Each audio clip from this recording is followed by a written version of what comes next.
Hey now, and welcome to the City Off Campus with your hosts, Sammy Sommerfeld and Jack McFarland. Jack, how's your weekend going so far? Well, if anyone just looks right away, I'm wearing the Rugrats shirt for the Chicago Blackhawks. If anyone didn't know, wake up. They just won their play-in series to get into the playoffs Yes, as the they youngest did. team, as the youngest team in the postseason. So it's only natural to wear the Rugrats because that's what they are.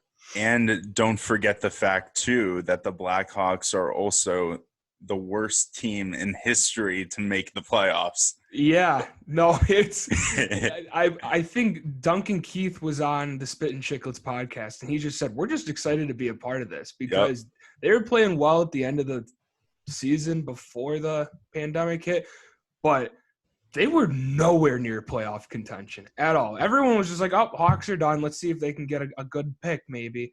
No, like they just beat Edmonton, and now they're into the postseason, about to play either Vegas or Colorado. I think they play today. I don't know when. So, And and did you see what Tays said, too, after the game, where he basically just said, he's like, we were playing well at the end of the year. We were ready to go. We were just yeah. fortunate to be here. And now we're going to show them what we're made of. And that was about it.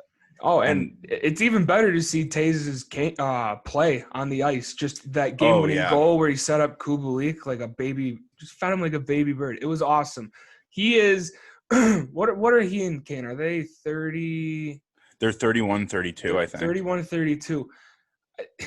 They're playing in their dang prime. It's like Yeah. they haven't Well, even that's still aged. prime age. That's Yeah. still prime age. Like the Well, oldest guys. people were calling Taze old, and like he had a couple bad off years on like point totals. Last year he had a phenomenal year, and now I really think that they're back in the playoffs. We're just hopping right into the Right. Blackhawk talk, but I really think since they're back in the playoffs and relevant, and he's got that fire of having not someone to replace him in Kirby, but someone to groom underneath them, Right. it gives him a new sense of just being a leader on that team. Like he's not just a young leader. Now he's the grizzled veteran that is leading the youngest team in the NHL. So it's a totally different team for him to lead. I think it's awesome.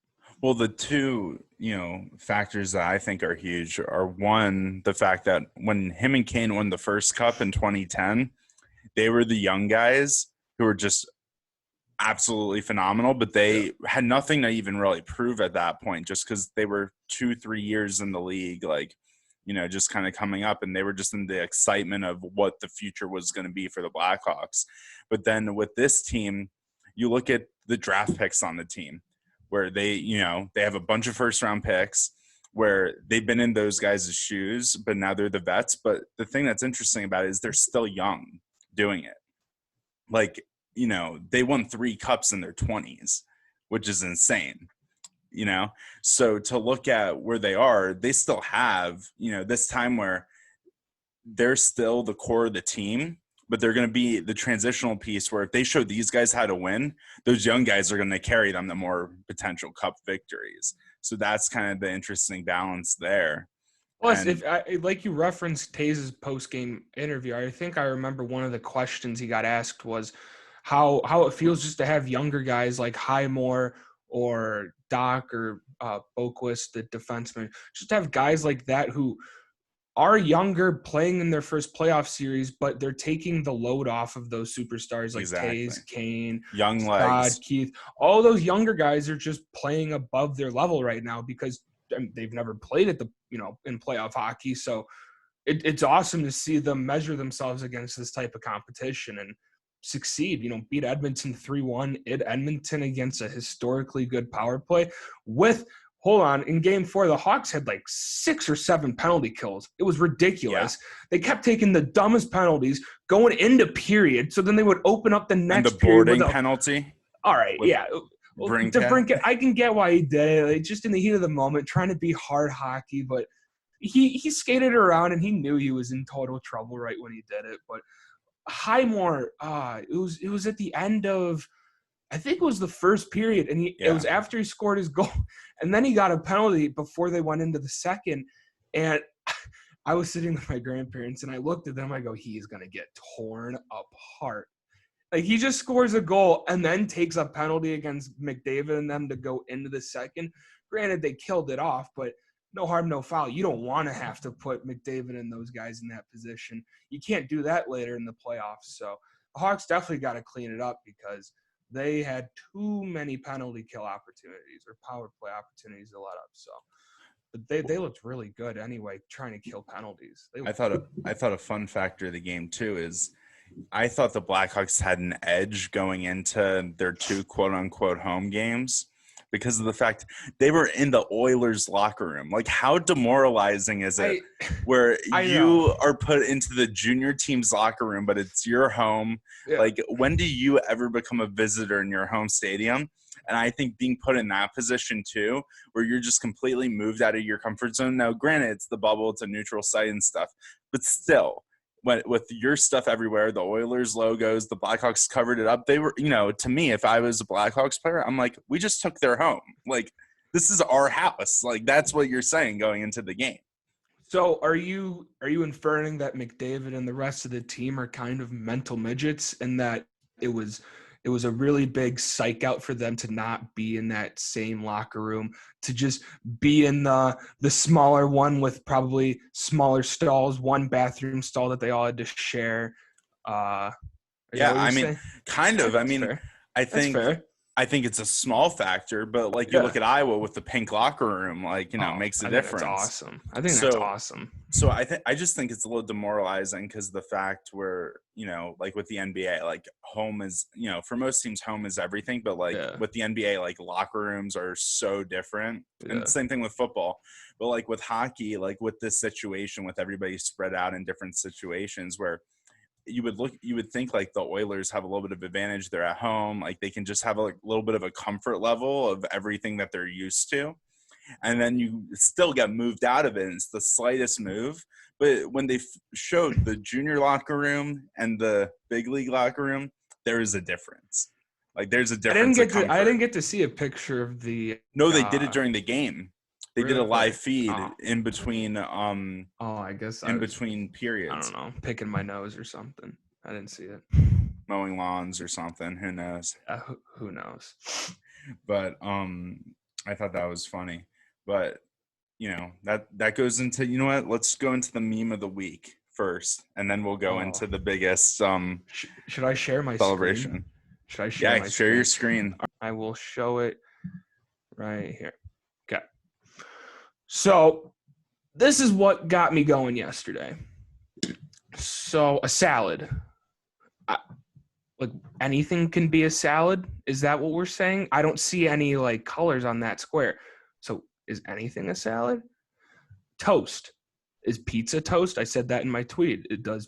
I don't know. Does a chip? Is chip toast? Like a sandwich, obviously, bread either side, but a taco. This is where I started to get a little mixed up. Like a hot dog could technically be counted as a taco because the bun isn't broken down the middle. So it's underneath it. It looks like a taco by these rules. A quiche soup is a quiche. First off, I couldn't tell you what a quiche is right off the bat, but that's what I thought immediately. Soup is a quiche. The packages I get from Amazon are calzones. I'm trying to figure out just what everything is going on. And cake, the one that really got me hung up on this was, you ever just order a turkey club wherever at like a brunch spot, and it's got the bread in the middle of the sandwich? Yes. Yeah, well, it's a cake, Sam, because technically, if you look at the cake, 1, 2, 3. So that means one of my friends as well told me a Big Mac is a cake. Well, now the question is, do you define a club sandwich as just a sandwich or a club? Is it a whole different category of sandwich? It's a cake. Oh, so you're just qualifying it as a cake. It is a cake, yes. Soft shell tacos don't look like that. They're usually folded over, so it's a sushi. Like I'm trying to figure this out, Sam, because soft shell tacos aren't usually open. Like, okay, yeah, you get a hard shell taco and it's open like that. But if you got a soft shell with just tortilla, you're rolling it up like that so nothing falls out. It looks like sushi. So are soft shell tacos sushi? I don't know. Look, there's a ton of things. Wait, you're saying soft shell. Oh, I see. Yeah, it's rolled up. That's rolled up. That's what I'm saying, Sam. There's so much that I think we don't know. that we've just been taught and programmed to accept as Americans about food. I'm not cultured on food. I say I like food. I'm not definitely cultured on it, but I'd say I'm waking up. I'd say I'm not. What do they do woke. for a wrap? That's What about sushi. a wrap? That's sushi. Sorry. Hmm. I don't make the rules. The But cube is rule a, of but food and identification does. yeah, and a wrap is a sandwich though. Nah, it's a sushi. I'm sorry. Wow. So see everything you thought you knew about. So when food. I go to Heirloom downtown now, I'm gonna have to request for a sushi. For sushi wrap. A turkey club sushi, Yeah, turkey yes. club sushi. Okay. Or if you have a bowl of cereal with Reese's Puffs or whatever, it's actually a bowl. It's actually a quiche with cereal in it. I don't know, dude. Wow. Like, you know how Panera actually has the soup in a bread bowl? That's not soup in a bread bowl. That's soup in a quiche now. The game's changed. Wow. The game has changed. Wow. So there's a sandwich evolution coming on the rise in 2020. You know, people used to laugh at me when I said our hot dog sandwiches, but hot dogs are actually tacos by the way this looks. So everyone else is wrong. I'm the right one. So that's my meme. I'm a little fired up about it because I was thinking about a lot of things. I mean, I have a lot of time to think on the toilet, in the shower, while I'm mowing the lawn, doing whatever. Thinking about food usually. Yeah, when I saw this tweet, where mine wanders. When I saw this tweet, I had a lot of questions. Yeah. Brought a lot of questions. Me too. So like with a salad, like what is a salad? What is that? What is salad? What is it? It's nothing. So like if you go for a salad, like I don't even know what you do there. Like in that type of situation, like if if a restaurant has this chart up and you point out you want a salad, how do you expect it to look like or be received? I don't know. Like, can it even come in a bowl anymore? But I think, Sam, if a restaurant used this as their menu, okay, you could order something like this, and you could just put whatever the hell you wanted on your food, okay, on a sandwich or sushi or whatever, and like you change the different materials or like things, so it's not like just bread. It could be like wrapped or whatever. You have this as like a menu to order from. I think we're on to something. I think we could open a restaurant with this as our base menu for people to customize their orders. I think the city off-campus food truck's coming real soon. Yeah, in university, the food truck's going to be out of business real quick. So we got to replace it. We can make stops in the library, the Ped Mall. Yes. I mean, business would be booming, I think. I think the University of Iowa students would appreciate us for being a little more woke on the food department. I don't think a lot of people appreciate food and kind of the changes it's going through. So I think we're taking the right step. I think Catlett Marketplace will be out of business real quick by the end of the year with our food truck. If Catlett can even get enough kids in the dorm. Yeah. Now, my question is, how would you simplify the menu for those kids leaving the bars at 2 a.m.?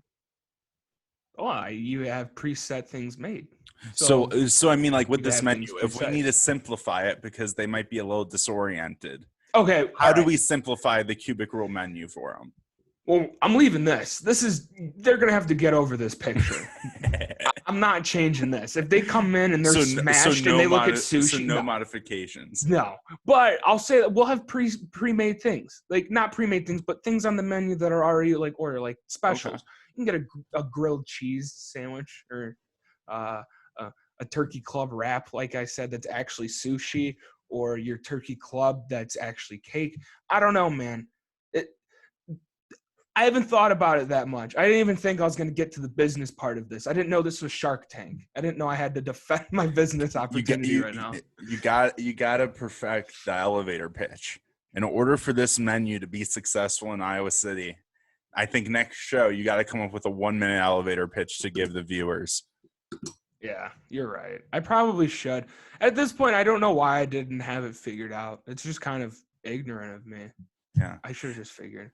All right, so well, now you got to top this. I mean, I don't know how you're going to top this. So I spent some time when you were first discussing it, just, covering up the previous texts and names and stuff in the group chat. Don't want to embarrass them too much, but I'm going to share, I'm going to screen share this.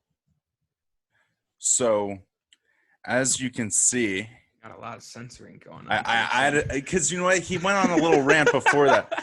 So there were some nicknames, thrown out. There were some, little cruel comments back and forth before this. All's fair in so- love and sports. Exactly. So I didn't want to embarrass him. There was a paragraph that's covered up in this big first grade block of him talking about the Penguins and Canadians and how the Penguins were going to dominate the Canadians.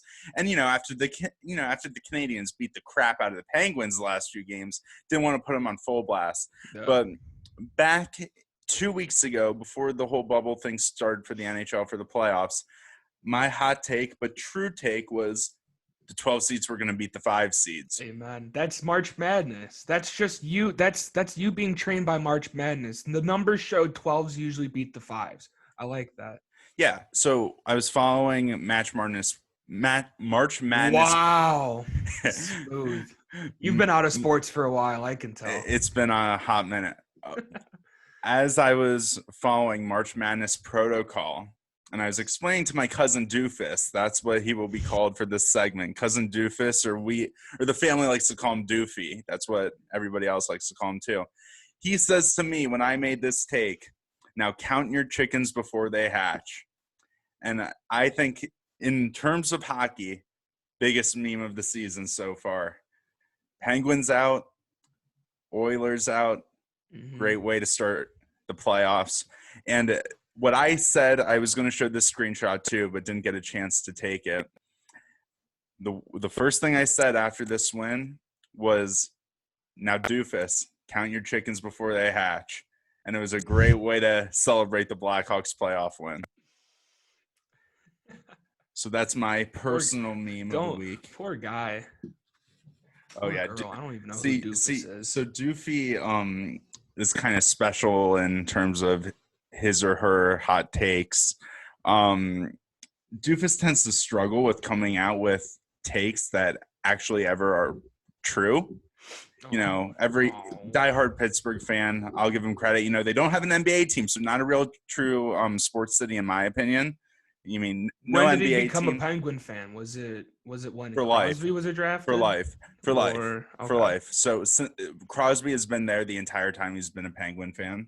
I will give that. Yeah. So, they have a season pretty easy tickets. to be a fan of that. pretty easy to be a Penguin fan. They have season tickets. I respect the effort. All right. But he's also a guy that says, Jeff Capel doesn't pay players to come to Pittsburgh, which, with his Duke background, the writing's on the wall. He pays players.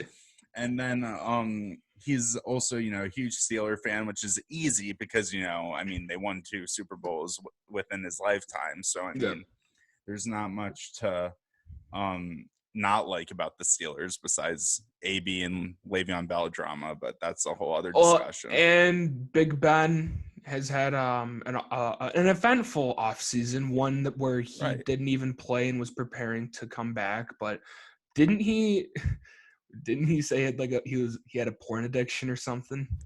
Oh yeah, Big Ben. I think he had something like that. Come on, something Big Ben. You're not even with playing. The Pittsburgh players. You're not even playing, and you're still in the headlines for having a porn addiction. And then he goes, and then I'm pretty sure he went further, and he started talking about his injury. It was in his elbow, right? And he tore some ligaments. I guess he tore 3. And he's like, yeah, there's no quarterback ever that's torn 3 ligaments in their elbow and came back like me. All right, Big Ben, chill out. Maybe you should quit whacking it with porn because you got a porn addiction and your elbow's torn. I'm just thinking of the cause and effect here. I'm not a genius. I'm not a doctor, but Big Ben doesn't really strike me as the most just the sharpest knife in the drawer. I really don't think he is.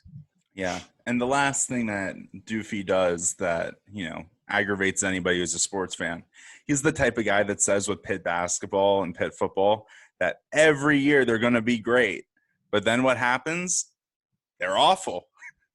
The one year they were decent, they got smoked by Clemson, the ACC championship. I think Pitt is good in football, at least. I can't speak to Pitt basketball. I don't know anyone that outwardly really roots for Pitt basketball. So it's an irrelevant team. I'll say this for Pitt football, 2 things, actually. One, don't they have those blue and yellow, alternate? All right, those are cool. I'll give them that. Those are cool.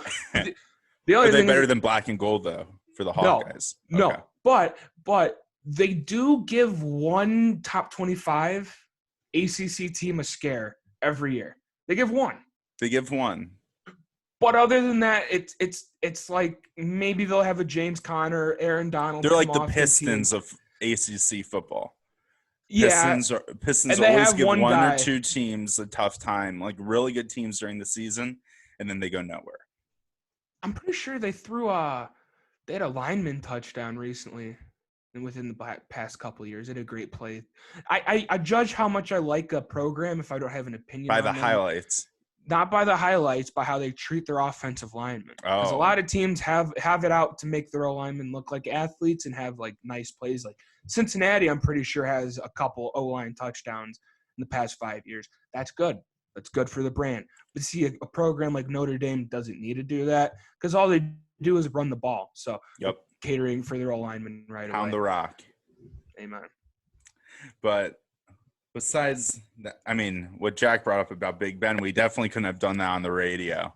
So that's definitely the difference between podcasting and radio right there. But now moving on, the reason why I have the house that Jay built behind me and the beautiful Jay jersey on. Jay built. Oh my God. Is he not the Bears' all-time leading passer? I think mean, so. dude, it was built before his ass was there. Hey, so was Yankee Stadium before Babe Ruth, but what do they call it? Oh my God. Exactly. So the reason why I decided to wear a black hat is I'm in mourning currently. I had to wear, since the Bears don't have a black jersey, I'm currently in mourning because the wonderful Jay Cutler Instagram is now deactivated. And it is tragic. I was following since 2,000 followers. It blew up after that. I was an early Jay follower on the gram. Always been a Jay fan on the field. I mean, the way he threw the ball was beautiful. I mean, nobody threw it better than Jay. And threw it a country mile. For the viewers and listeners, over the last 2 years, it's been a lot of hard work. But I converted Jack into a Jay Cutler fan. No. Look. I've been a Jay fan. That's not. But I also went through my phase, like every Bears fan, where they said, "Hey, Jay's due a lot of money. Do we really got to pay Jay that money?" Hey, that's where I got with him. Hey, when I met Jack, he roasted Jay every time I talked about him. But now I say, hey, let's talk about Jay today. He's cool. Like, we got to. Yeah, he was always cool. Jay's aged from the NFL, I'd say, not like A-Rod, but a little similar like A-Rod, to the point where he was someone for the casual fan, I'll give that.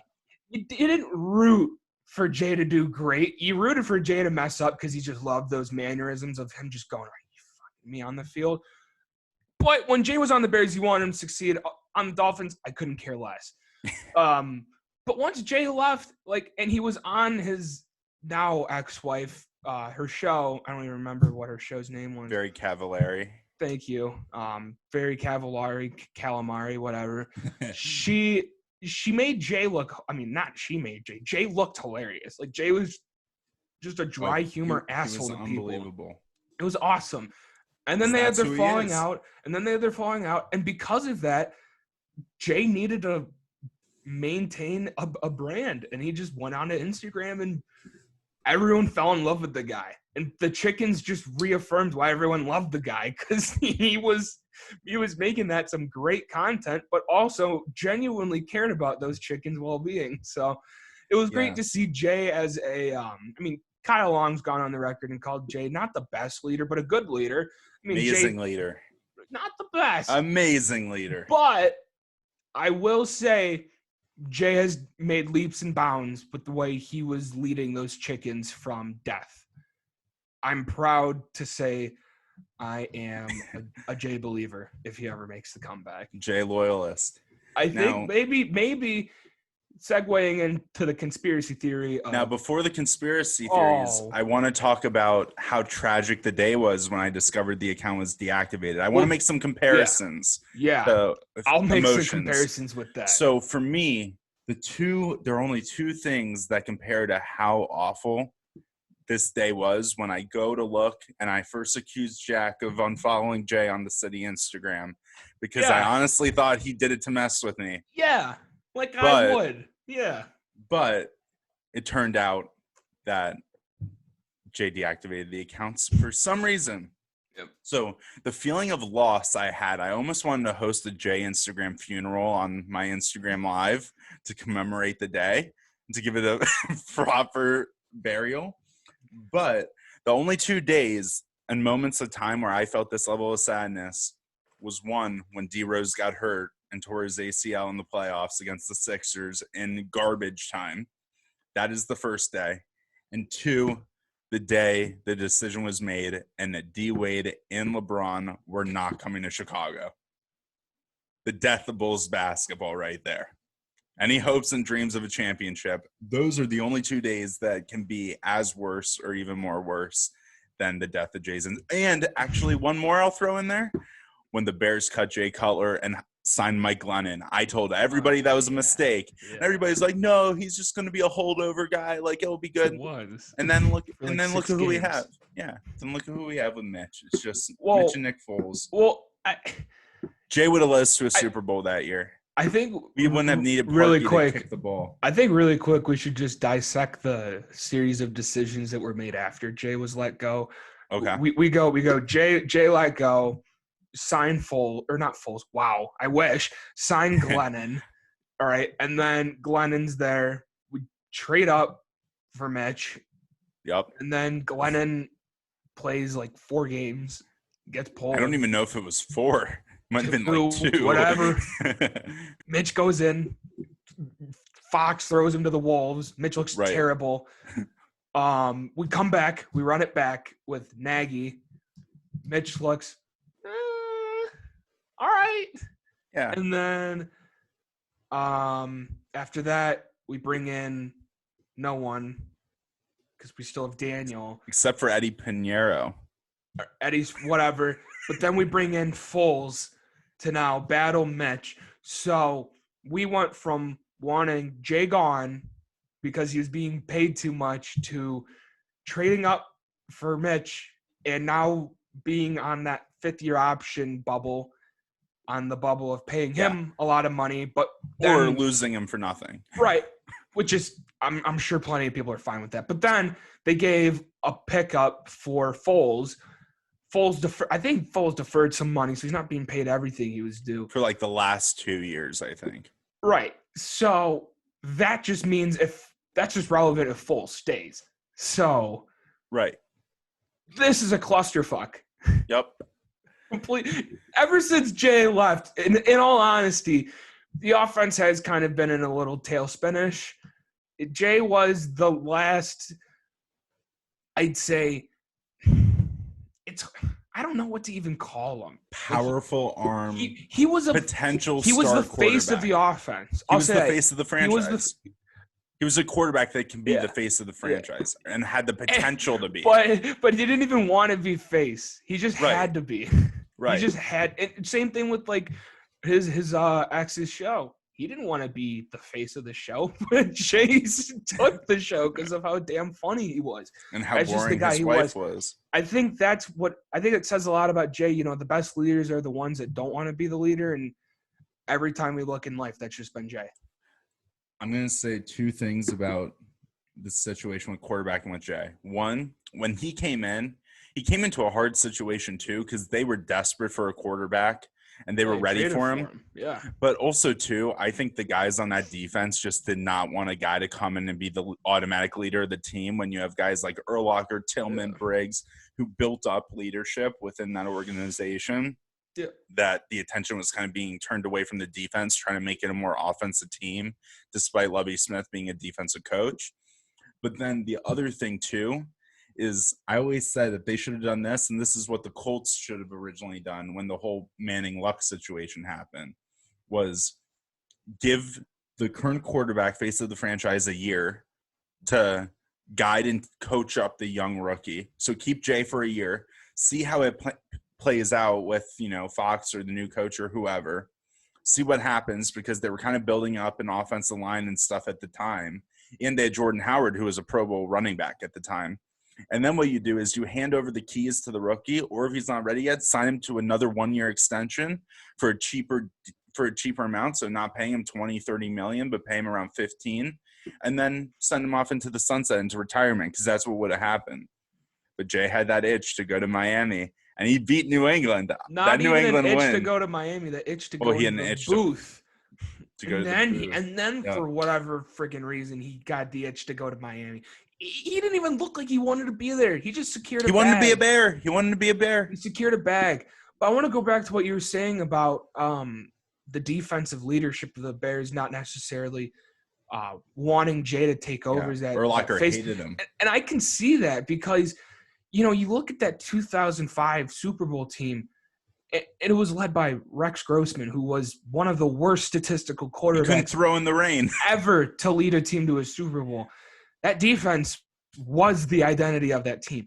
Once Rex leaves, the next quarterback was Kyle Orton, who Kyle Orton was an average NFL quarterback for a 4-year period, maybe 5. That was about it. He wasn't much else. So the Bears haven't ever really in their history, other than McMahon, have a quarterback that Sid Luckman, but he's just an old. Yeah, dude, but who the hell was alive for him right now? That's what I'm saying. There hasn't been a quarterback worth a damn to be the face or look of the franchise. And Jay came right in, and change hurts a lot of people. Not a lot of people want change, especially that leadership on the Bears D, Briggs, Urlacher, Tillman, whoever else. Sure, they weren't on board with it right away, especially with Jay's personality. I mean, it's tough to get behind. It's tough to see the guy's everyone's best intentions when he just looks like he wants to smoke a dart on the field and doesn't give a shit. I mean, and actually, Jay cares a ton, and he did care a ton. So, I think the Bears beat themselves up with Jay. It was a really tough time. The city loved and hated Jay. And hated him. And they loved the potential but hated the results. That's what I kind of like to say. It was a love the potential, love the results as well. But it was a hate how you had to get to the results. Because Jay didn't care what people had to think about his arm. He would put it out there and throw it to Marshall or Jeffrey. He didn't give a shit. Look, he's got 2 6'3", 6'4" receivers. It was amazing. He would be yelled and Martellus Bennett. He would be yelled at to not throw it up to them. But then he was yelled at for throwing it up to them and throwing a deep pick. So it was damned if he was, damned if he wasn't. It was tough for Jay. He did the best he could. And they got this close to a damn Super Bowl. This friggin' close. And they would have won it too. Yeah. With that team. I went to that Super Bowl. My uncle for my birthday was surprising me with Super Bowl tickets in anticipation that the fucking Bears were going to be there, pretty sure. And it was the fucking Packers. Did you go? Yeah. I went. I wore an Urlacher jersey and everything in Dallas. It was craziness. I was so upset, but I was so happy to be there. It was – man, if the Bears were there and Jay was there in Jerry's world, I might have died happy at the age of like 11. Yep. 11. Well, I gotta find it. I'll post it on our socials. You gotta find it. There's a picture. A picture of me. My friends have it. I'm chubby as a boy ever. I'm sitting with like the Dallas Cowboy cheerleaders, absolutely stunting on it. Oh man, it was awesome. It was some good shit. Your first girlfriends? Oh yeah. And then they signed. I got a poster of like all of the Dallas Cowboy cheerleaders or whatever, and I think they signed it for me. I was like, oh, this is pretty cool.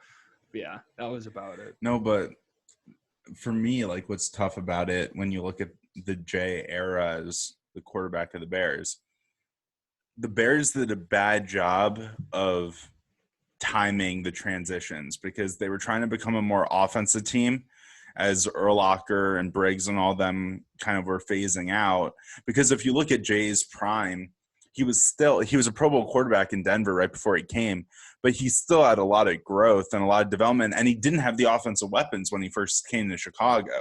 That's another thing. Like Matt Forte was there, but there was no wide receivers at the time to really support him. Like they made Devin Hester a wide receiver at all. And no O-line. Jay was one of the most sacked quarterbacks ever.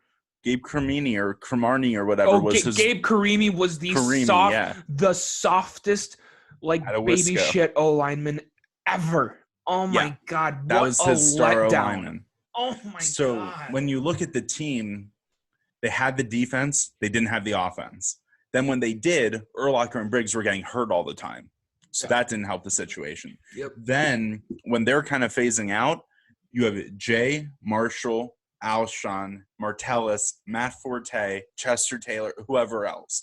You had that offense was electric, but you didn't have the defense. I want to look up that entire roster. Is that 2000? 12, 13? 12, I was going to say that. Yeah, keep going. Sorry. 12, 13, 14 is kind of the range. And then when you look at the team, they get Shea McClellan on defense to take over for Walker. John Bostic, who was awful, but he became a role player in the NFL Shea after McClellan he left. was nothing. The Bears passed up on Dante Chris Hightower, Conte. Chandler Jones, Bobby Wagner, and they took Shea fucking McClellan. Yep. A Boise State outside linebacker they wanted to put at middle. Boise State played in the same conference, if I'm not mistaken, as Utah State at the time, Mountain West. Utah State had Bobby Wagner, who still plays, who is definitely he won a Super Bowl. in the upper echelon of middle linebackers with Urlacher, I'm sure, when his career is done. And the Bears could have had a succession there. Yep. Right there. Yep. I don't know why. And then it took 5 years for us to get any type of linebacker in there. It's awful. Yeah. And so when you look at it, Jay never had really a team around him like Rodgers had a complete team.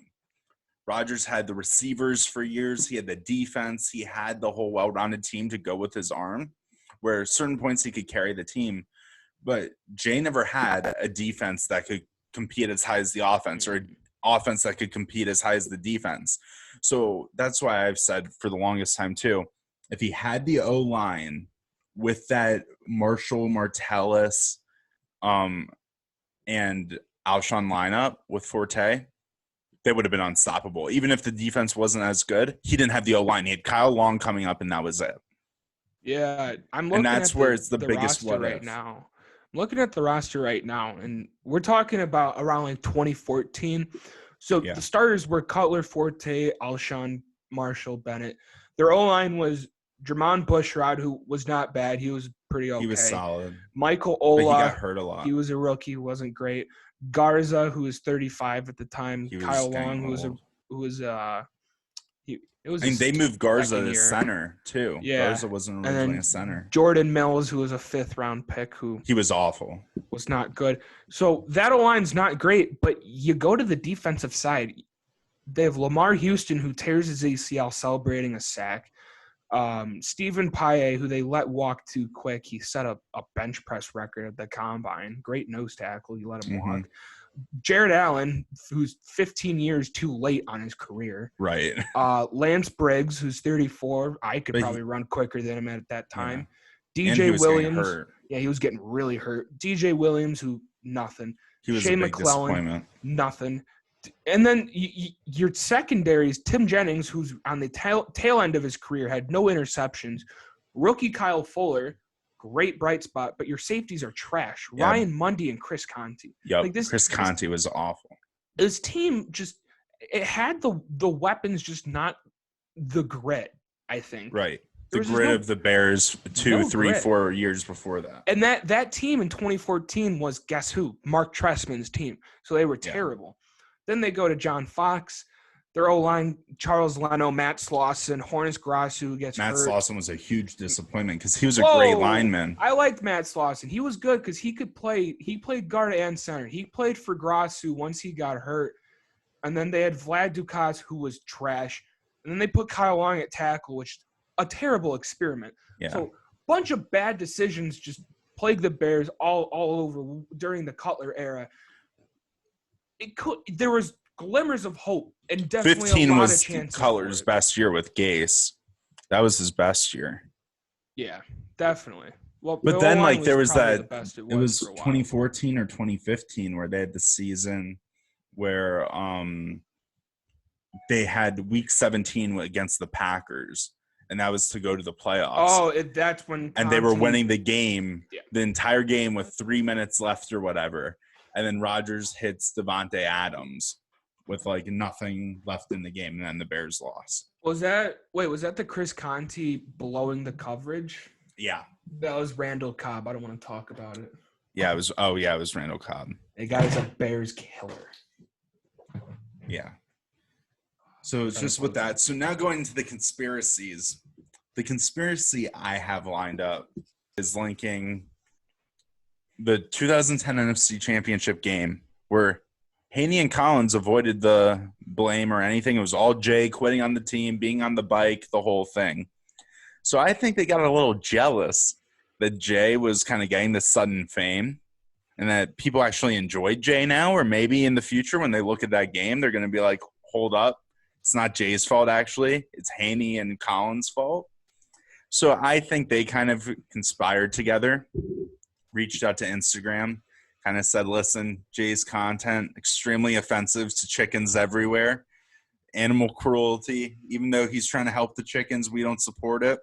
And they got Jay banned. And they even said to him, this Jay's unstable. He's getting divorced.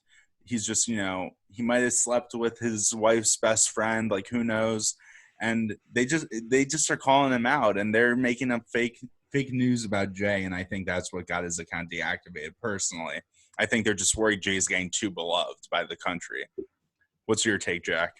So this one's outlandish, but it goes along the lines with the same chicken situation. So Chick-fil-A is one of the largest chicken fast food restaurants, right? It's the best. The best. That's what it is. Arguably, but Popeye's chicken sandwiches on the rise. I digress. You hunted for that one. You hunted for the Popeyes when it came out. Oh, it was worth it.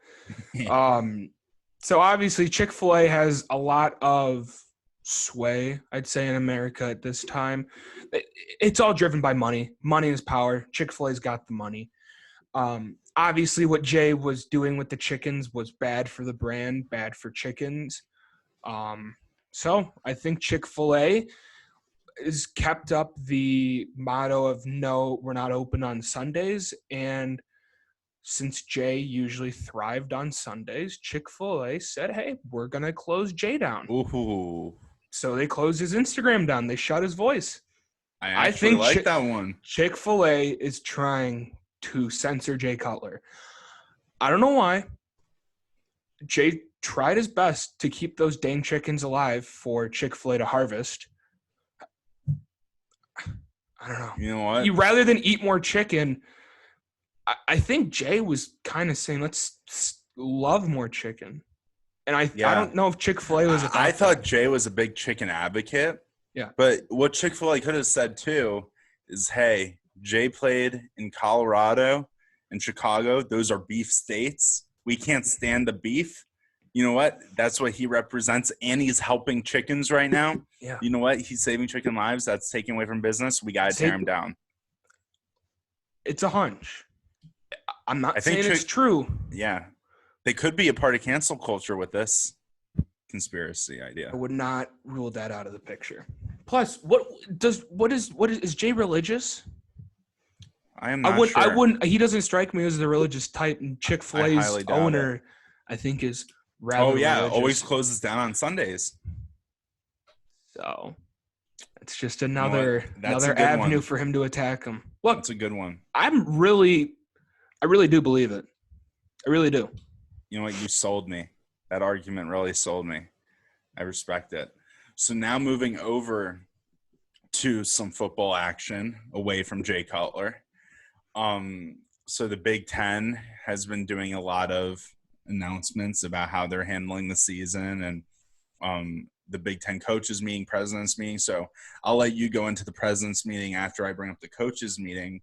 The biggest beef from the coaches meeting that supposedly came out is Harbaugh is calling Ryan Day of Ohio State a cheater because a photo leaked out of a coach being on the field during player workouts. Jack, what's your take on that? There's no way an Ohio State coach would ever, and I mean ever, be ignorant to the fact of any rules in place. Yeah. That's what I'll say.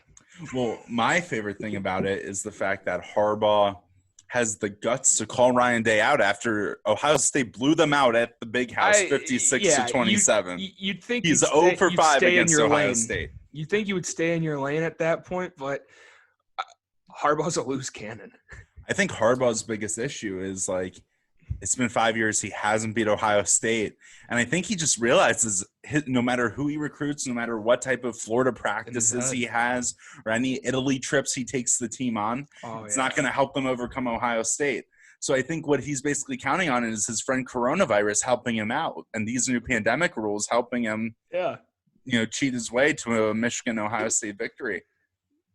That's my take on it. It's look, anytime you see coaches throwing pretty petty jabs at each other over a phone call, over something way bigger and more important than it, and Day goes to his players and says he hopes that there's a mercy rule added because they're going to hang 100 on them.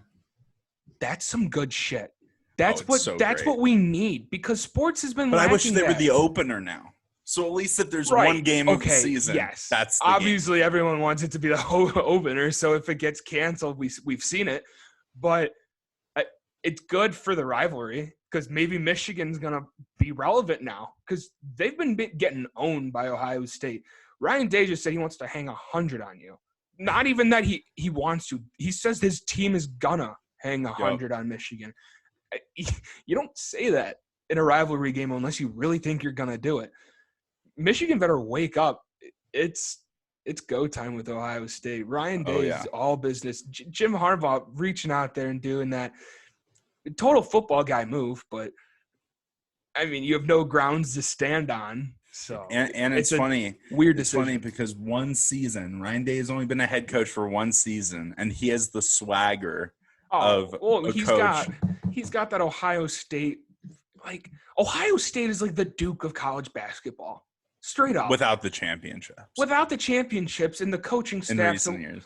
A little – it's not Coach K driven, obviously. Yeah. I mean, they've had guys like Zach Smith on the squad. So right. But, you have Dave learning under Meyer, and then they had who's the guy before Meyer, who was the most honest, down-to-earth guy in and coaching. Then the guy Jim before Tressel. Right. And he got kicked out for being even more shady, too. So I'm like – it's Ohio State, like they feel like it's us against the world all the time. Yep. And Harbaugh tries to be sneaky, but he always gets caught. Like Ohio State, they let so many things go. Yeah. But with Harbaugh, he never gets a break. The Florida practices where he was trying to do the satellite practices. Yeah. And then that got banned. Yeah, just trying to go underneath everyone. Thinks he's above the law. Whatever, Jim. Because, his brother, they come from such a successful football family with his brother getting carried to a Super Bowl win with Ray Lewis and that defense with Joe Flacco leading the way.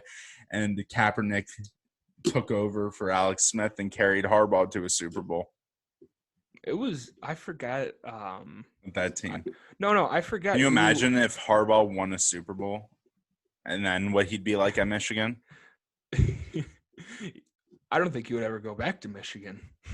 I think he would. Nah. I think at that point, if he won a Super Bowl, he would tell everyone that he won a Super Bowl, and he would make sure to take that team that won that Super Bowl, put it into like a little bottle, and just save it forever. And everything that team was, Harbaugh is going to look for in every team afterwards. Yeah. If his quarterback was a lefty. And he had always would. No. Not just that he's a lefty, but that he's a vegetarian. Harbaugh's going to go get a lefty vegetarian. For sure. It won't matter. He's going to be like that. I think if he finds real success, his linebackers run back to what it was. His linebackers can only have the initials PW, like Patrick Willis. Like they have to have those initials, or else they're not Michigan quality, or they're not championship quality. I don't see.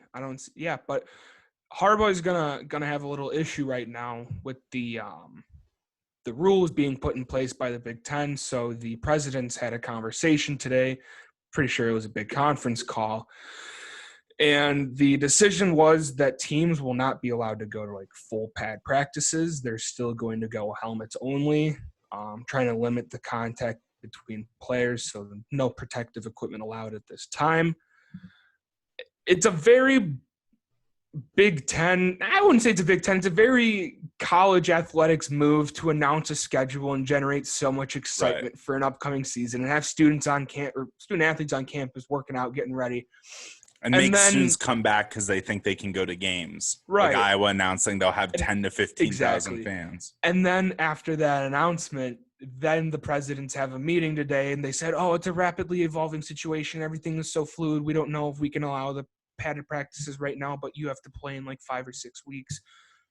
Look, like I don't even know what's going on anymore.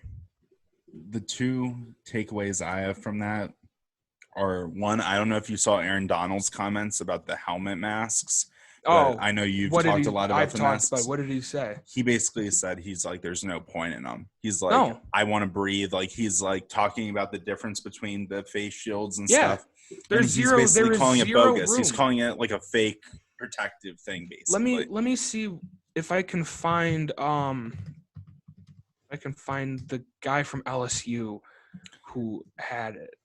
And then the other takeaway I have too, which you can go back into after I say this, is the fact with the no pads yet thing is, if football was so safe to play and if games could actually happen, they wouldn't be worried about players on their own teams coming into contact with each other 5 weeks from playing. Right. And it's one of those things too where the universities and stuff aren't looking out for the students' best interests by saying, oh, yeah, we're going to play football, but you can't do this yet. And, oh, yeah, freshmen, come move into the dorms and come move back on college campuses. It's safe. It's just, it's such a slimy move by schools because they're not looking out for the students' best interests. They're looking after the money, and they're scared about the loss of money. That's more what all these – it's not even made on the factor of what could they make from college football or what can they make by students enrolling. It's more how much can we lose if we don't do these early callbacks. Yeah, the situation is going to be like the presidents have called it, a very fluid one. So I found a picture of the helmet that LSU has worn for their practices. I'll pull it up really quick. So this is the look. So basically the visor on top is just being, and you can see it in this video on the left. Literally, he says he can't breathe in it. Like, it looks like you're wearing a visor underneath. And it fogs up. That little slit, you can't breathe. That's literally impossible. That's such a, like, I get why they're doing it, the principle of trying to keep people safe and like keep the droplets in the helmets, but I've seen sketches and just ideas and concepts of like a mesh, maybe substance. Look, I don't have patented technology. I can't figure this out. There's people who know how to do it, but I think putting people into a plexiglass plastic fishbowl with a helmet on is definitely not the best idea. Would be awful. Plus, if someone's sick, like, that's just keeping it like. And the Big Ten's talking about testing, like, I forgot if it's the NFL or college football, but they're talking about testing like Mondays and Wednesdays. So what do you do? Yeah, I think it's college. Monday and Wednesday. Wednesday. So what if I get sick on Thursday or Friday? I play Saturday. Yeah. Right. The season's done after week 1. Right. And it's like, you know what? Part of the thing too is you see bars like Summit and DC's opening up and staying open. Do you really expect all these players to say we're not going to go to a bar or we're not going to go to a restaurant? I think it's going to be different though with Kirk because he, again, like, the program's not in the best spotlight right now, but he always needs, in like every Division I coach, they always need a sense of control over their program. I'm sure they're going to put rules and protocols in place for them to not be allowed to go to those mass gatherings. And I'm sure if someone is found at one of those, they'll be like suspended for team rules or whatever. Right. I don't think Kirk can let that go, especially at a school like Iowa. Like, the social life is the bars, and football players frequent at the bars. I don't think he could let that slide. I mean, if you let the guys tweet for once, you let them go on social media for the first time in forever, you got to, I mean, in Kirk's sides, he's got to draw the line somewhere. But then the question too is, the players might feel they have control, and this can only be something if we can ask a player, Yeah. But the players might have a new level of freedom or power that they didn't think they had before. So I think they also have a leverage over Kirk if they really wanted to throw it in his face and say, hey, if we're not able to do what every other student's allowed to do, you're abusing your power, and start throwing stuff out like that too, and turning it even more, and making more accusations, whether they're true or not. So I think it's going to be interesting, because also too, you got to think of every school. So if if there's a Rutgers, for instance, who knows, they're not competing for a national championship right now under Schiano. Right. Are they going to say to themselves, we're going to be in total social isolation on campus while we're trying to compete to get torn down by Big Ten schools? In Big Ten, Right. We're only playing Big Ten players, so we could very well go 0 for 10 this year. Like, that is something that is likely for some of these college programs where they have really bad records because they're only playing, top schools and, in the Power Five. So then do they say we're going to lose and not have fun, or are we going to have fun and lose? Because, the NCAA is basically trying to keep their investments afloat while trying to trust 19, 20, 21, 22-year-old kids to make the decision. These aren't pros getting paid millions of dollars. No, technically under the NCAA's guidelines, this is all just an amateur sport. Yep. This is all just an amateur sport where in those same rules that they still follow from like 100 years ago, the coaches were not allowed to be paid. But again, here we are today, and the coaches are some of the highest paid individuals in the state. So exactly, you kind of see where the money is. Kirk is literally everywhere. Kirk is literally the highest paid Iowa employee. No, it's, if you look at any of the states, Alabama, one of the Carolinas, I don't know where Clemson is. I don't know which one. I think it's South Carolina. South. Yeah. All right, cool. South Carolina, I'm sure Dabo's number one. Like, seriously, these guys make millions on an amateur sport that was built off the idea of not playing for making money. Right. But the NCAA still wants to follow these 100-year-old guidelines, but to keep the perception alive behind what people love about college football. They're purists. They want to keep everything pure. But in reality, the product is the player. And the player in this situation, in college athletics at least, do not have the same say. Well, they make it professional. Yeah. Well, they make it kind of like a religion. I went when I was younger, we went on a trip to Italy or whatever, and we visited like the Vatican or something. And they used to basically go off of the idea of pure religion of, oh, if you donate to the church, good things are going to happen to you, or you have to give money in order for good things to happen and for you to be considered a religious person. So people are throwing in money like crazy every week because they thought it was the only way that good things would happen. And that's kind of like with football too, where if the perception behind student athletes gets broken and they start getting paid, college football, the joy of just, the tradition, the love of the game, they're not playing for the love of the game. Now they're playing for money. Like the NCAA fears it's going to be dirty. It's going to be a dirty look compared to just accepting it, letting people get compensated for what they deserve and going from there. And now talking about football from a different outlook in terms of the pandemic and in terms of what college football will look like. Do you want to pull up the Big Ten or the Big Ten / Iowa schedule for the season? I just have the Iowa schedule. Oh, you do? I just have that works. Right here. So I have week 1, they're playing at home against Maryland. Week 2. Do you want to share it? I'll share it. Yep. Share. There we go.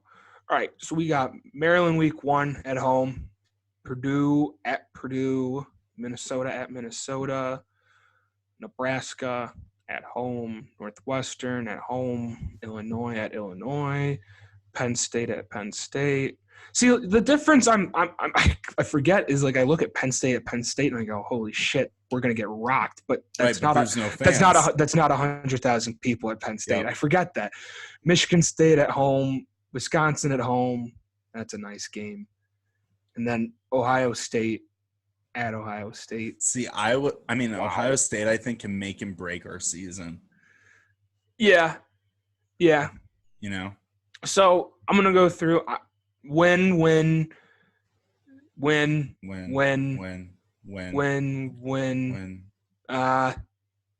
Maybe it's a fun game. I think it's a win because it's going to be one of those things too with whoever's the quarterback between Spencer and Deuce. It's going to be they've won a bunch of games and they're going to have the confidence going into that game with not worrying about the Penn State atmosphere. Yeah. That's a win. I think that's a loss. I don't know. I feel like that's a trap game because you would think having it at home. Because here's the thing: they didn't beat them They didn't beat them 2 years ago at home. Barely, they lost, but that was with a full house. And I think some of it going in is they're going to be like, "Oh, we have home field and stuff." But I think by then, if football is still being played, I think fans are going to be kicked out of the stadium and school's going to be closed. Yeah, so I agree. Let's see. Can I see like how much a ticket is? How much would the single game tickets? How much is a ticket for the Maryland game? How much do you think that? I really think that it's going to be overpriced. Oh, they're going to be a few $100 because the season ticket holders who get them are going to be bidding them off. Let's see. Oh, single game tickets. No, they don't have them up yet. Well, I don't know. I don't know if students are gonna get a fair shot at being able to go to the games. I don't know how it's. I have a feeling they're gonna do something like lottery or something where it's gonna be like all the seniors get their choice. They get first pull, and that's. Yeah. I hate lottery systems because that doesn't. You're trying to cater a good experience immediately to the freshmen on campus, and their first year on campus is going to be terrible. So, yeah, can't even eat in the dining halls. Dude, did you see there's like RAs that are opting out? Mass amounts of them. They sent a letter like the student government did to President what's his last name? Bruce Harold? Yeah. They sent it to him saying like we need more protocols and more transparent information. Basically, and then the student government said we shouldn't have classes in person. I give it 3 weeks. I first said 2, but I think they're going to push through the first week and then say, okay, we'll give it 2 more. I think by September 1 through 8, around that week, they're going to be closed. Do you think we're going to keep people in the stands? Do you think they're going to keep that 10 to 15,000? I don't think they're going to start with fans in the stands, probably. I don't know. I hope they do, but I don't think they will. I think the only people in terms of fans will be families, and I think it will be big-time donors who are paying millions and hundreds of thousands of dollars for the football team.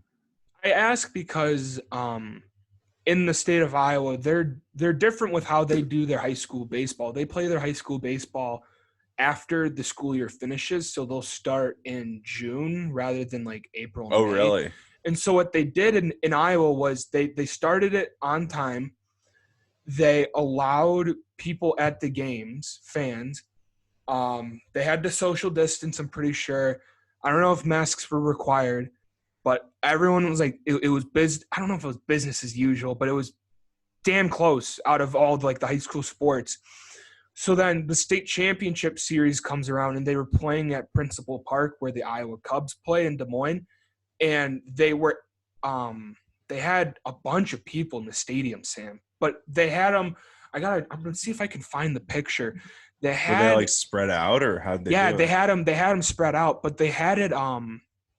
They had it so if you were like in a family, you were able to like sit with your family, so you wouldn't have to be separated. So if there's like a family of 6, you could sit in your row with a family of 6, but then there would be a row in front of you and a row behind you, and I'm sure maybe like an extra row. But Iowa like high school baseball was really really good at trying to keep everyone safe.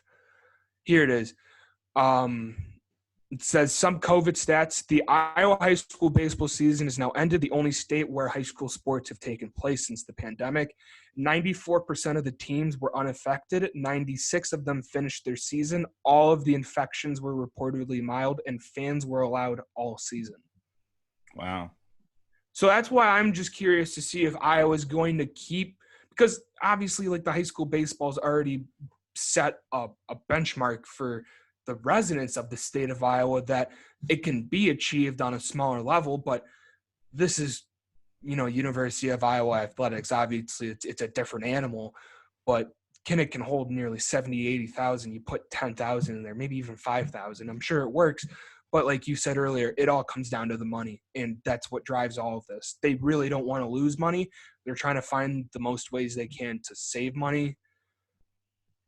I don't know. I don't know what they're going to do. It's going to be interesting. And yeah, it's going to be chaotic, and it's going to be controversial. Yeah. That's I really don't think anyone's going to be, I think everyone will be upset in some way this semester. Not everyone will be happy. Everyone's going through this shit. So yeah, and great way to sum it up. And for the final topic, I think we're gonna discuss for the podcast today is MLB and what's going on with them with protecting players from COVID and everything going on with that. So if you want to kick that off, Jack, you can. Yeah. So basically, the league, the MLB, amid the Marlins, the Cardinals, the Phillies, and other teams who have had cases and games canceled, including the Field of Dreams game, which I was pissed that got canceled. But they said that disappointment. They're going to bring it back. They're going to bring the Sox back. Maybe the Cardinals. It'd be better if it was the Cubs. Yep, I'd love it. Cubs, White Sox. That would be nuts. Field of Dreams. But I'll pay whatever I need to get to that game. Dude, that was my dream, just to go to that game. But the MLB basically sent out just tightened protocols for a lot of the teams in a 6-page memo. They said all players and staff members have to wear their face coverings while they're in the stadium, but players on the field do not have to. So I was listening to the Sox broadcast the other day. Like Benetti and Steve Stone were just putting the camera on, I don't know, whoever the Brewers manager, and he made sure he kept his mask on, but he took it down once because he was yelling at the ump about missing a call. It was funny. But they also have to wear their masks at all times in the hotels except when they're in their room. They have to wear it when they're traveling in the buses or the planes. One pitcher said it's literally like the same thing we've been doing. Not a big deal. But teams must provide outdoor covered spaces for social distancing during the rain delays. Masks can be removed to eat or drink, but the memo prohibits conversation while eating and drinking and mandates that only one person per row be eating or drinking at the same time. The league also restricts players from going to like bars, lounges, malls, or other places that have large gatherings. And they have added contracted security officers that will be at the team hotels for 16 hours each day, monitoring clubhouses, video rooms, and anything that will make sure people are adhering to the protocols. So yeah, I think it's going to be interesting because what I'm curious to see is what they're going to do if they get through the entire 66 days. What are they going to do in terms of records and letting people in who might not have 60 I think they're games. just going to do win percentage, which is so they're going to go. as fair as they can. So right now, if they're going off win percentage, the Miami Marlins are the best team in baseball, 7-1 with replacement players. They have. Did you see who was playing for them? They had a former speed skater. Yep. A former Olympic medalist speed skater. And you know what I love about it too? Is the Marlins are loving it on their social medias. They're flexing. They're creating memes right now. I've never seen the Miami Marlins accounts so lit. And they're talking about how they're the first place Marlins. Don Mattingly just became the all-time wins manager in the last 5 years, which is hilarious because he's never even made it to the playoffs. Wait, really? Yeah. Who is the manager for the World Series team for the Marlins? Jim Leyland won 97, I think. And then I forgot who was there 03. Oh, it was Jack McKinnon. So neither Jack Mattingly's, McCown. Mattingly's been there for like the worst period in Marlins. He was there history. basically from Jose Fernandez's death to when they were That's actually literally a when it playoff started contender. to end. That's literally when it started to end. Was when he passed away. It's so annoying because when you look at that Marlins team, it's the biggest what if. They had Yelich, Ozuna, Stanton in their outfield. They were in Real Muto, that Ichiro. August, September, they had Justin Bour, who was lighting it up. Derek Dietrich was also playing. And Who was that catcher they had? Martin Prado. Didn't they have Saltalamacchia too? Mm-hmm. Yeah, he was not bad at the time either. And Barry Bonds was the hitting coach the following year. Yeah. But the biggest disappointment with that squad and they had a new park, and it looked sweet. They were buzzing. Yeah, and so the biggest thing that's frustrating about that team is August, September, I remember going to a game, and Stanton lit up. He hit like 2 homers.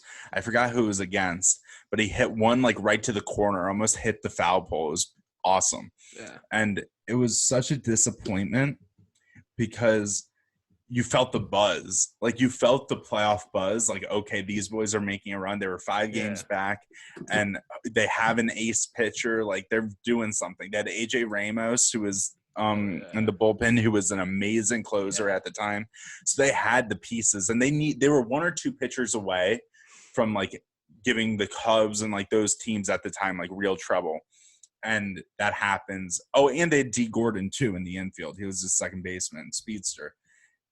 Everything came down after that. You know, Stan and Yelich, they tried pulling it together one more year, and then it was, okay, Derek Jeter bought the team. Let's move on. Yep.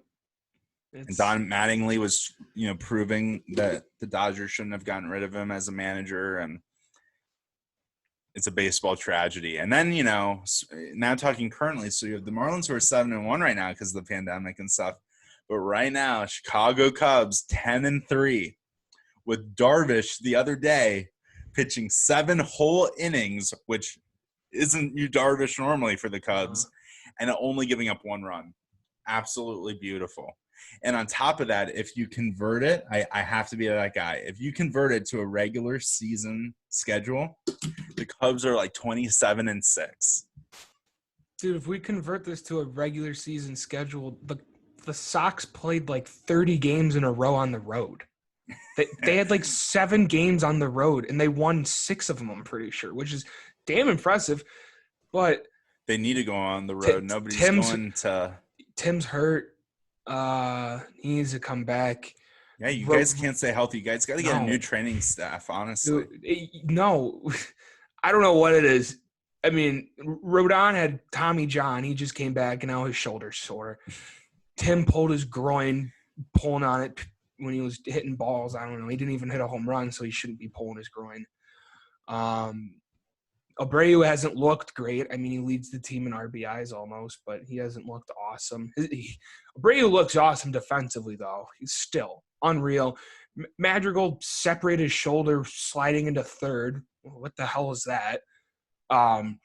Eloy wanted to chill out in the netting. This team wins ball games, but they look terrible doing it. I told you from the start of the year they wouldn't stay healthy. I said from the start of the year they wouldn't stay healthy. You can't predict a team not staying healthy. Kopech not playing, I was like, okay. Kopech not playing, dude. I was like, okay, they're going to be awful. They're going to be awful. Tommy John. Hey. Just look at the records. Put the Cubs Sox records up there and just look. Just look at how baseball is played. The Cubs lost to the Royals by like 30. Yeah, you know what? Winning gets tiring sometimes. Sometimes you have to lose to humble yourself. That's why you guys put Kimbrel out there. We have the best record since we won the World Series. Best and the worst bullpen in baseball. Yeah. Guess what? You know what? I'll take an awful bullpen if we win it. If we continue to win. If we continue to win, who cares? Sam, bite your tongue. Stop it. Hey, you don't want to ever say you can take a bad bullpen. Guess what? Before the deadline, Theo's getting us a bullpen guy. I'm calling it. Theo's you want to know what his name is? Jose Quintana is going to be in your bullpen. That's your bullpen now. Hey, if he becomes an ace in the bullpen, I'll take it. That's fine. Yeah, amen. I'll take Hey, he's a Alec Mills great as our fifth. long reliever. Hey, Dude, Quintana's a long reliever is a cheat code if he actually does that. hey, guess what? The Cubs are winning games. That's all I'm gonna say. I don't see the Sox winning all that games. matters. I don't see them staying healthy and winning games. They're winning games. They beat the Indians last night 2-0. Are they leading the division though? I'll check the I thought they were standings second right now. last time I checked. Oh my God, yeah, they're behind the freaking Twins, right? Yeah, like what's wrong with that? They're super good. They hit an MLB record amount of home runs. The Sox are number 2 right now in the Central. Just Minnesota's wait for the 10-4, Tigers to we're 8 and pass them up. 6. Yeah, for sure. Miguel sure. Cabrera, he's hit 3 home runs this Dude, year. the Sox are number 3 in the AL. Number 4. Wow, that's tough. The Cubs are number 1 in the NL, so Okay. behind the Marlins win percentage wise. I mean, Houston's not playing well. Oakland's playing Well, yeah, above because par. they don't cheat anymore. Cleveland's playing well. Minnesota's playing well. Boston's bad. Tampa's below average. Baltimore has literally nearly a 500 record. I don't know how. And the Yankees are the Yankees. I mean, the AL's the AL. Let's take a look at the NL. Can I please? Sure, go ahead. No, I'm asking this damn website. All right, Miami, 7-1. I mean, we already said With replacement players, I love it. Right, Atlanta's leading. They're going to win a World Series. Honestly, I will not be shocked if the Marlins win the World Series because it's the most Marlins thing in the world. The NL Every West 20 is an years. absolute gauntlet. You got the 10-3 Rockies, the 10-4 Dodgers, the 8-6 Padres. The 10-3 Cubs. Very good teams. 10-3 Cubs. The NL Central's a joke. Jesus. Got the Pirates at 3-11. Why did they even play baseball? Jesus. I know. Cancel Pittsburgh. 2020. Cancel And Pittsburgh you sports. got St. Louis, who can't play a game. Cincinnati, whose staff is the nastiest staff in baseball with Bauer, Castillo, and Sonny Gray, and they can't get a run. And former Chicago Cub, Pedro Strop in the bullpen. I have to throw it out there. Guy. He's not that good.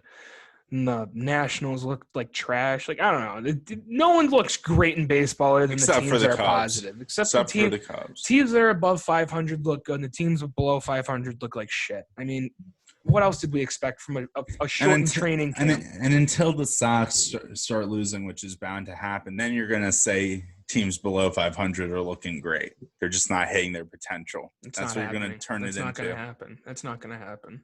Give it a week. All right, so what's today's date? All right, August 15th. We'll see what the records is. Yep. Next week. Oh, the Sox are – oh, it's Zach Plesac. He's very good. It's going to be a long day. Already making excuses for a Sox loss. Oh, this guy's nasty. The Sox have been swinging at garbage the past 2 games. Absolute garbage. But they're winning, so it works. I don't know. Yeah. You got anything else That's to add, outside Sam? quality. No, I think we got to wrap it up here, Jack. Yeah, I was going to say, I think we should wrap it up too.